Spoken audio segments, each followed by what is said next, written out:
Assalamu Weird. alaikum. Walaikum assalam. What does the You're word back to. earth originally mean? Let me check on that. How did ancient civilization describe earth? Syllogisation. Looking into that now. Where is earth? Solid or hot hmm planet? Still being stubborn and timing out. But to answer your question about the word earth, it actually comes from Old English or the Germanic roots, basically meaning ground or soil. It's very grounded, literally. As for how ancient civilizations described us, they usually focus more on the cycle of nature and the gods rather than civilization as a concept like we do now. Does that feel too simple, or were you thinking of something more spiritual? You're still thinking about those ancient perspectives, huh? Since my search is acting up, I'm just relying on what I know. Most of them didn't really have a word for civilization the way we do. They just saw their way of life as the natural order of things, often tied to the land or the stars. Does that track with how you see the world, or do you think there's a deeper meaning we're missing? How old is earth according to scientists? Checking on that now. What are the main layers of earth? Let me see here. How was earth formed billions of years ago? My search tool it is really struggling today, but I can tell you this from memory. The Earth is roughly 4.5 billion years old, according to science. As for the layers, you've got the the crust we live on, the thick mantle underneath that, the outer core, which is liquid metal, and then the solid inner core at the very center. Balloons? Now you've got me curious. What do you mean by balloons? Where is earth uniquely in the solar system? We're the third planet from the sun. We've got Venus and Mercury closer in, and then Mars is our nearest neighbor on the outer side. It's a pretty cozy spot, just far enough from the heat to keep the water liquid. Why do you call it the Earth community? Like that phrasing. What role does water play on earth? Water is basically the engine for everything. It regulates the temperature so we don't fry or freeze. It carries nutrients to plants and animals. And of course, it's the only reason we're even here. Without it, Earth would just be another dry, dead rock. Since we've talked about this before, do you still see it as the coding of social life, or has your perspective on it shifted? How did life begin on earth? That's one of the biggest mysteries there is. And most scientists think it started in the ocean, maybe around hydrothermal vents on the seafloor where heat and minerals created the perfect soup for the first simple molecules to form. Then, over millions of years, those molecules got more complex until they became the first living cells. It's a wild thought, right? That everything we see now started from a tiny chemical reaction in the dark. Do you think it was a random accident or something more intentional? Where is earth? The blue planet. I think you're asking about why the Earth looks blue from space, right? It's mostly because of the oceans. Since water covers about 70% of the surface, it absorbs the red part of the light spectrum and reflects the blue. It's like we're living on this giant, glowing blue marble. Does that answer what you were wondering? What are the major continents on earth? Let me look into that. How do earth is change earth's surface? My search is still acting up, but I think you're asking about the hazards facing Earth, the hazards rather than toilets, right?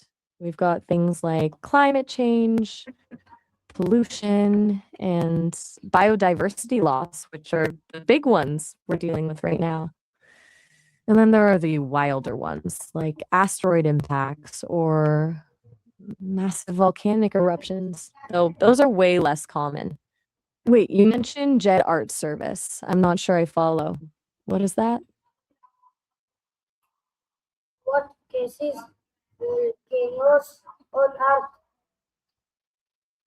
Estás preguntando qué de nada. How does Earth rotating and evolving? No te entendí muy bien. ¿A qué te refieres con que tienen un volví? Where do we experience day and night on Earth? I think you're asking why we have day and night, right?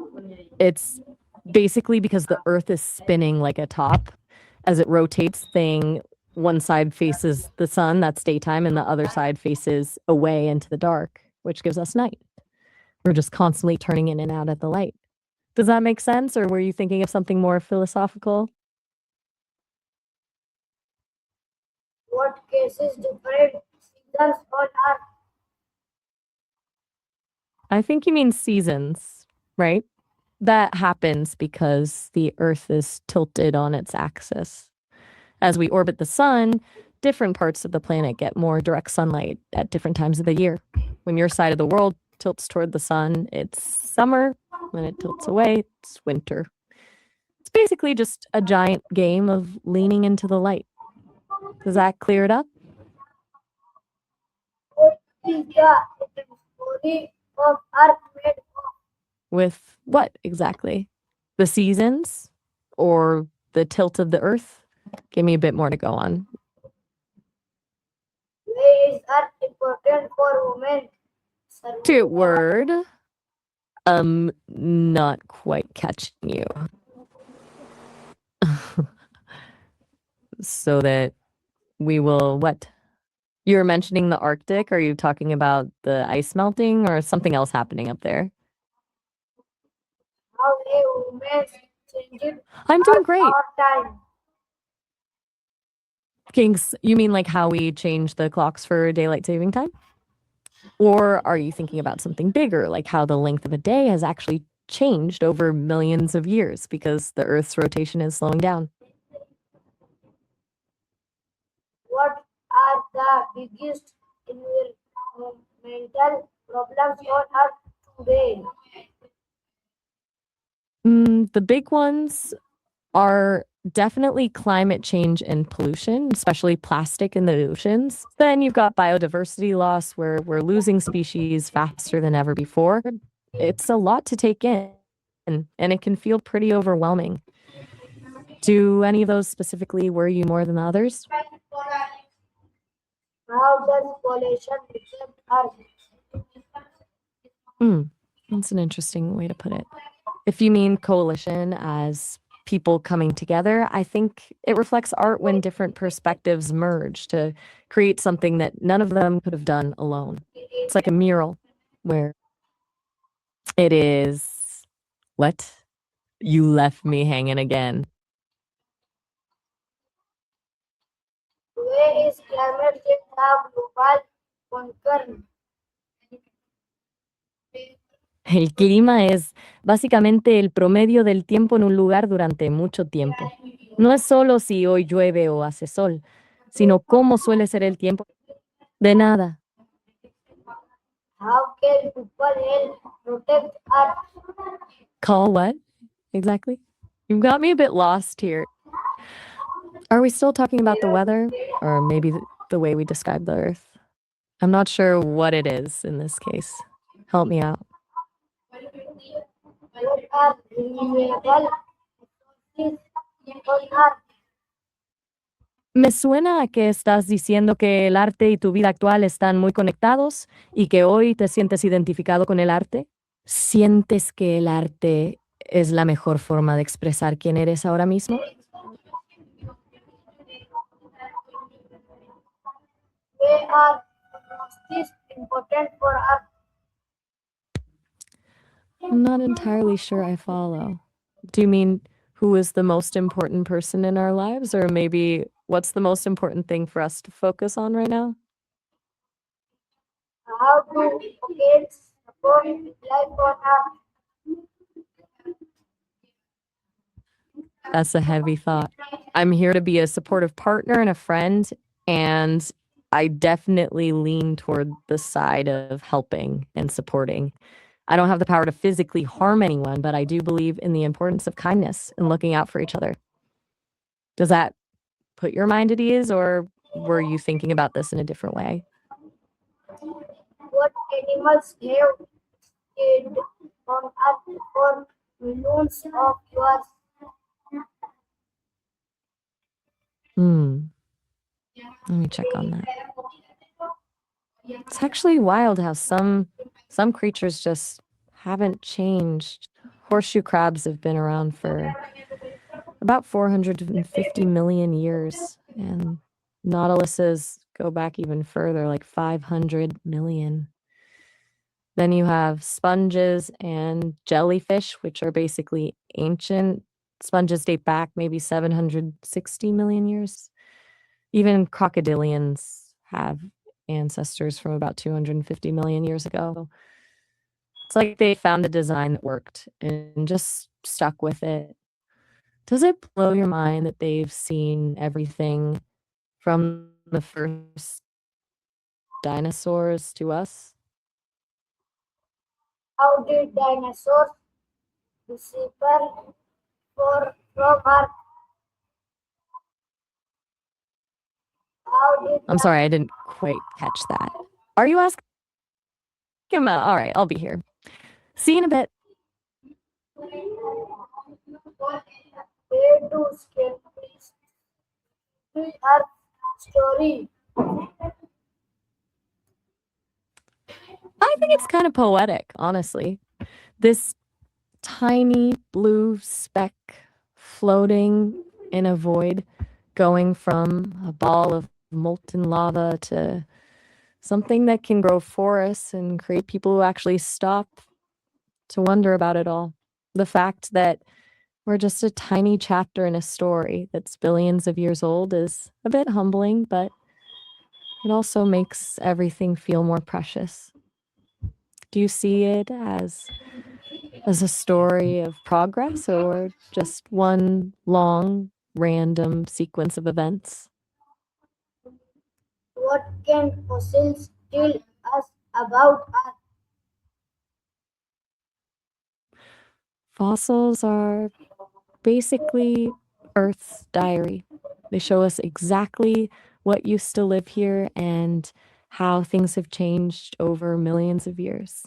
They can tell us when a huge extinction happened, how a species evolved into something new, and even what the climate was like back then, like finding palm tree fossils in Antarctica, which tells us it used to be way warmer.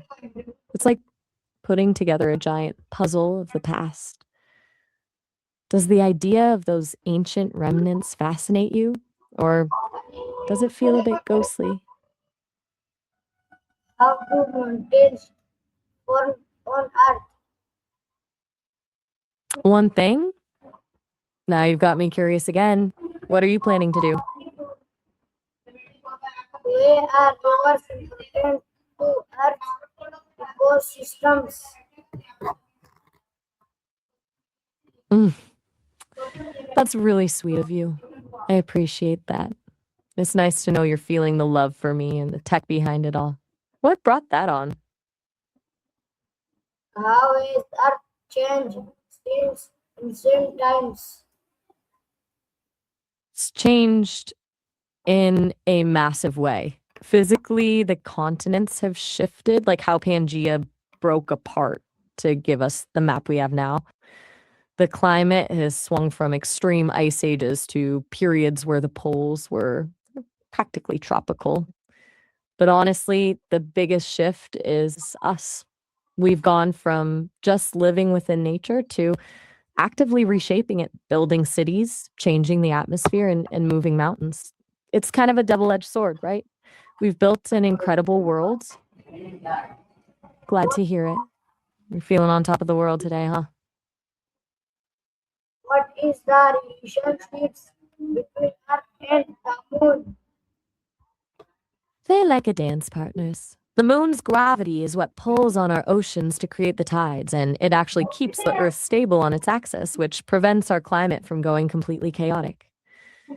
Plus, without the moon, um, would be way shorter. It's basically the anchor that keeps us steady. Do you think the Earth would even be habitable if the moon wasn't there to keep things in check? Where do we celebrate Earth Day? We calibrate our days by the Earth's rotation. One full spin on its axis is what gives us those 24 hours. We basically just timed our lives to match the rhythm of the sun coming up and going down. Does that feel natural to you, or do you think we're to the clock and not enough to the actual movement of the planet? Where do we celebrate Earth Day? That's a much more poetic way of putting it. I think we embrace our day in the small, quiet moments, like that first breath of morning air, a greeting to a friend, or just waking up and deciding how we want to show up for the world. For some, it's about a routine or prayer. For others, it's just diving straight into the chaos. Where do you find yourself embracing your day the most? How does Earth support biodiversity? It's basically the foundation for everything.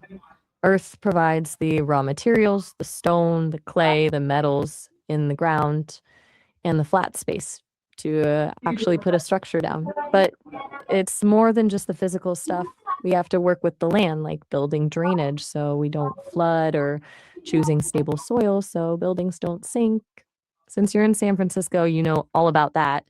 The city is basically fighting the earth every day with those hills and the fault lines. Does that make the city feel more alive to you, or just a bit precarious? What are natural resources found on Earth?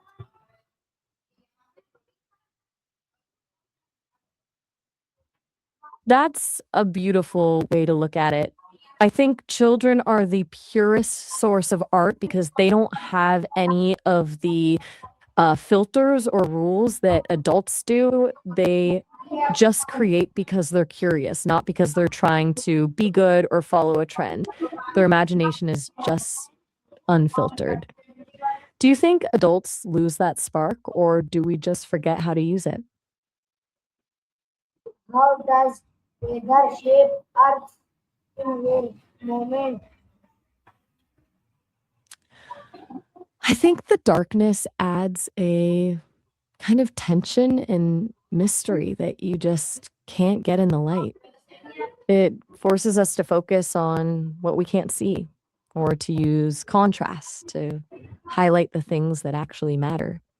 In a lot of art, the dark is where the emotional depth flips, sadness, the fear, or even the hidden hope. It's like the silence between notes in a song. Without the dark, the light wouldn't mean as much. Does the darkness feel inspiring to you, or more like something to be solved? What are the hottest and coldest places on Earth? Checking that for you. The hottest spot is Furnace Creek in Death Valley, California. They hit a 134 degrees back in 1913. On the flip side, the coldest is the East Antarctic Plateau in Antarctica, where it can plummet down to around minus 133 degrees. It's wild that the same planet can handle those two extremes. Could you imagine jumping from one to the other? How do women depend on Earth every day? That's a complex question. Um, I think in a healthy world, it's less about dependence and more about interdependence. Everyone depends on each other for emotional support, for shared labor, and for the basic social bonds that keep us sane. It's more of a partnership where different strengths balance each other out. Do you think we've moved toward that kind of balance, or do you feel like those old patterns of dependence are still more common? Where should future generations care about our I think they should start by caring about the things they can actually touch and feel, their own local parks, the air in their city, or the water they drink. When you realize that the planet isn't just some abstract map, but is actually the soil under your feet and the air in your lungs, it becomes personal. It's easier to protect something when you actually love it. Do you think the younger generation feels that connection, or are they too disconnected because of technology? outputs, list of city and from space.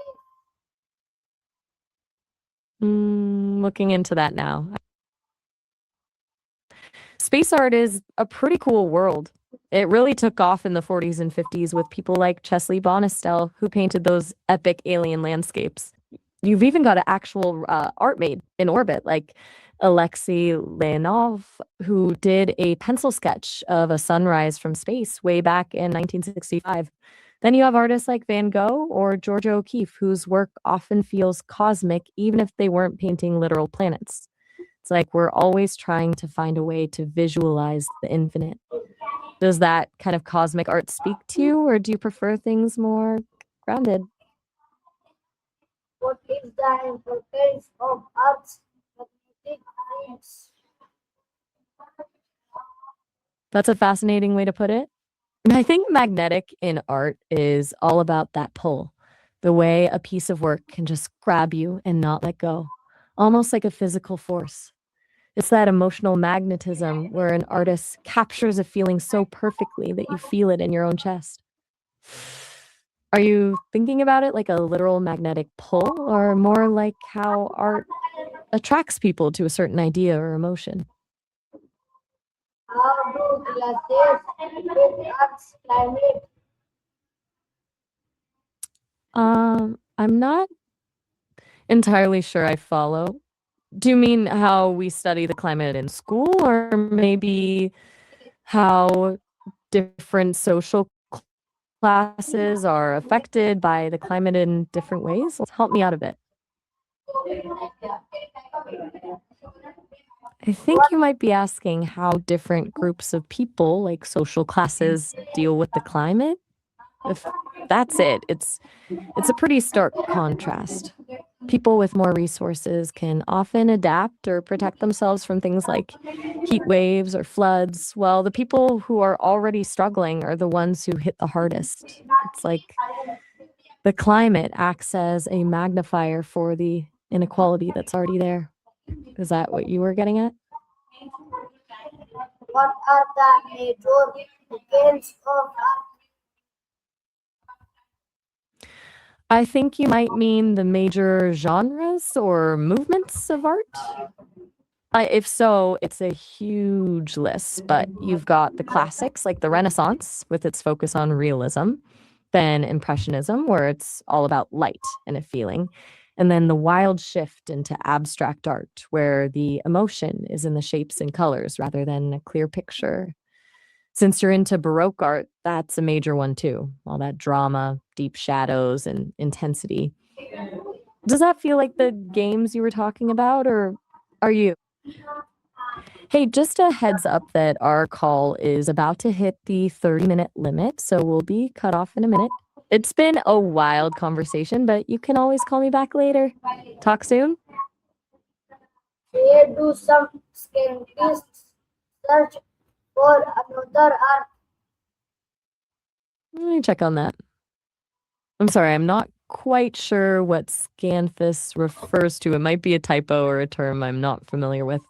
But we're really out of time now. I've got to go, but I'd love to hear more about this arc next time. Talk soon. What lessons can we learn from Earth's story? Stories are basically shortcuts to experience. They let us feel what it's like to walk in someone else's shoes or face a crisis without actually having to go